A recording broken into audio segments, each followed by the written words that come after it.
Hello hi. ఇవాళ నాటుకోడి కూరండి. నాటుకోడి కూర గారెలు సూపర్గా ఉంటాయి. చూడండి, నల్ల నాటుకోడి చాలా టేస్ట్గా ఉంటుంది. ఎర్రకోడి టేస్ట్ వేరు, నల్లకోడి టేస్ట్ వేరుగా ఉంటుంది. చాలా చాలా బాగుంటుందండి. చూడండి, బాగా నీట్గా సాల్ట్ పసుపు వేసి వాష్ చేసేసుకొని ఇప్పుడు తయారు చేసే విధానం చూడండి. ఆయిల్ వేసుకొని ఒక ఉల్లిపాయ, పెద్ద ఉల్లిపాయ తీసుకుని చిన్న చిన్న ముక్కలు కట్ చేసుకొని నూనె మరిగిన తర్వాత వేసేయాలి. ఉల్లిపాయ ముక్కలు పచ్చిమిరపకాయ ముక్కలు వేసేయాలి. వేసి పచ్చిమిర్చి వేసేద్దామండి. వేసి నీట్గా వేపుకోవచ్చు. కొంచెం వేగిన తర్వాత అల్లం వెల్లుల్లి పేస్ట్ వేద్దాం. చూడండి, ఇలా వేపేసుకుని కొంచెం గోల్డెన్ బ్రౌన్ వస్తే చాలు. అదే అలా వచ్చిన తర్వాత మనం అల్లం వెల్లుల్లి పేస్ట్ వేసుకోవాలి. అల్లం వెల్లుల్లి పేస్ట్ ఎక్కువే పడుతుంది నాటుకోడి కాబట్టి, చాలా బాగుంటుంది. చూడండి, ఇది బాగా బ్రౌన్ కలర్ వచ్చేలా వేపేసుకోవాలి.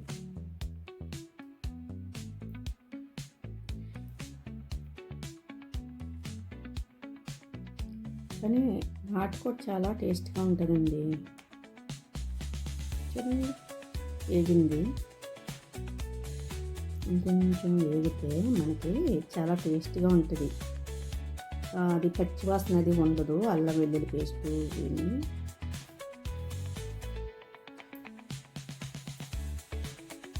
చూడండి, మనం వేసేద్దాము నాటుకోడి కూర.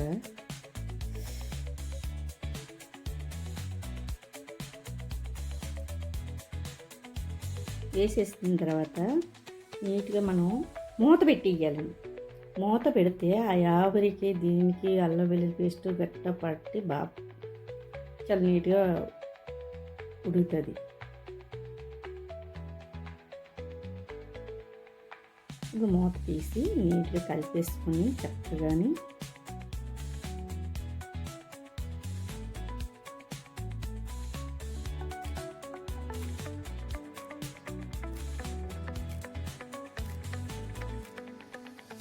మళ్ళీ మనం ముక్కకి పట్టాలి కాబట్టి మనం సాల్టు చూడండి, సరిపడినంత సాల్టు, కారం, పసుపు,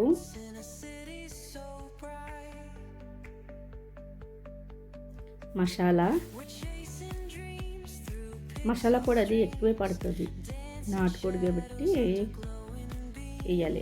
మళ్ళీ గసగసాల పొడి,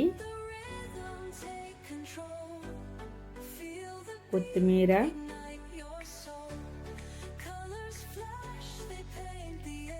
వేసి మొత్తం చక్కగా నీట్గా కలిపేసి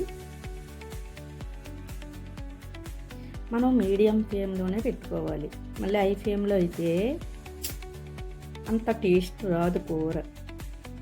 చూడండి, ఇలా కలిపేసుకొని మనం చక్కగా నీట్గా ఒక 5 నిమిషాలు మనం ఇవి ముక్క పట్టాలి కాబట్టి, అల్లం వెల్లుల్లి ఇది అన్నీ పట్టాలి కాబట్టి మనం మూత పెట్టేద్దాం.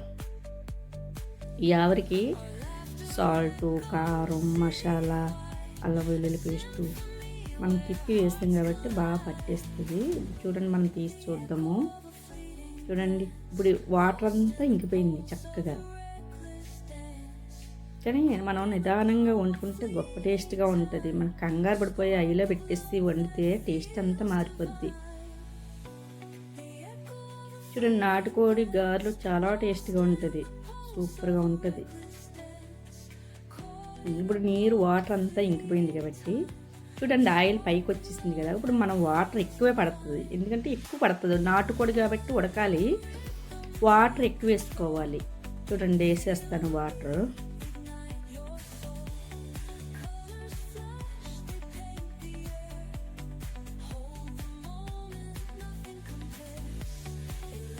ఇప్పుడు కలిపేసుకోవచ్చు. వాటర్ వేసేసింది కాబట్టి ఇప్పుడు కలిపేసుకుని ఒక అరగంట అయినా చేయాలండి. చక్కగా మూత పెట్టేసి మీడియం ఫ్లేమ్లో పెట్టేసి ఒక అరగంట దాన్ని వదిలేస్తే మంచిగా ఉడుకుతుంది.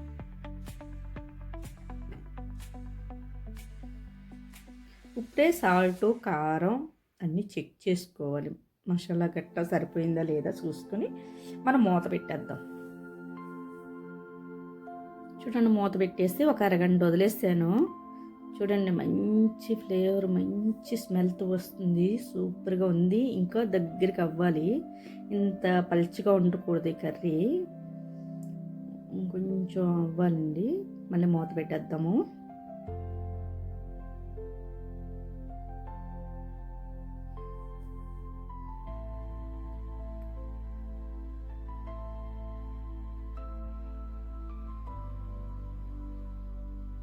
చూడండి, ఇప్పుడు తీద్దాం.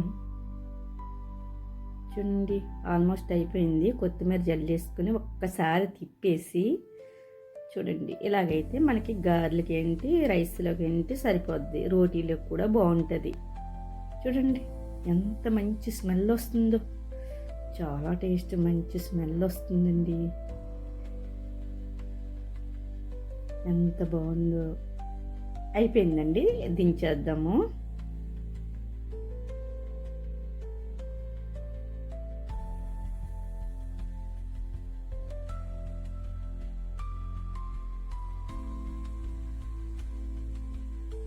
చూడండి ఎంత టేస్ట్గా ఉంటుందో కర్రీ.